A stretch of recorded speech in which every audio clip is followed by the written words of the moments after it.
On today's video, we're going to be talking about why is this a problem? So sometimes our brain offers us problems to solve. And one area that I actually see this happening is in business, where our brain is like, hey, I need to solve something. And what I want to encourage you to look at is why do you need to solve it? So one thing that could happen is let's say that you're trying to fix your messaging. And you're like, okay, I really need to solve for how I say something in one sentence. I really need to solve for how I write social media posts. I really need to solve for whatever it is. Then I want you to ask yourself, why do I need to solve for that?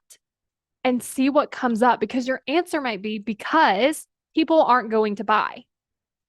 And so if we look at this, no matter how many times you change your messaging, you change your niche, you change what you're saying, you change that one sentence that says what you do, you're still going to believe that people won't buy this. And so this is why I want you to ask yourself that question. Why do I think I need to solve for this? Why do I need to solve this problem? Because then you can figure out like what's behind that. Because again, if we solve for this like niche thing, or we solve for the messaging, or we solve for these things, it doesn't change the thought people won't buy this. And when you can kind of see the reasoning behind it, now you want to ask yourself, like, is that something that I want to work on? Because if you see this scenario, you might be like, actually, yeah, I really do need to work on the thought that people won't buy this. And so then you can start to practice changing that belief. But maybe you want to change your messaging and maybe you want to get things more clear. And the reason you want to solve for that problem is because you're like, this is great. This is working. I just want to tweak it a little. So then from there, you might not want to look at this and like change your thought around needing to tweak it a little. Like you might be like, okay, that seems like a reasonable answer. So I'm going to solve for that. But when you're able to do this, what it does is it allows you to solve for the problem that you want to be solving for.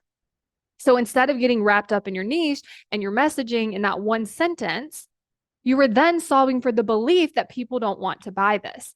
And so instead of spending all your energy over on this side, you're able to spend your energy on something that's going to make the difference. Because if you're believing that people want to buy this, then from that place, your messaging is going to be better because you're coming at it from belief. You're saying things from belief instead of saying things from doubt.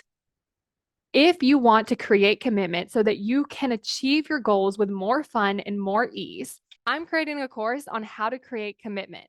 And if you want to get on the wait list so that you're the first to know when this course launches, then go to createcommitment.com and sign up for the wait list.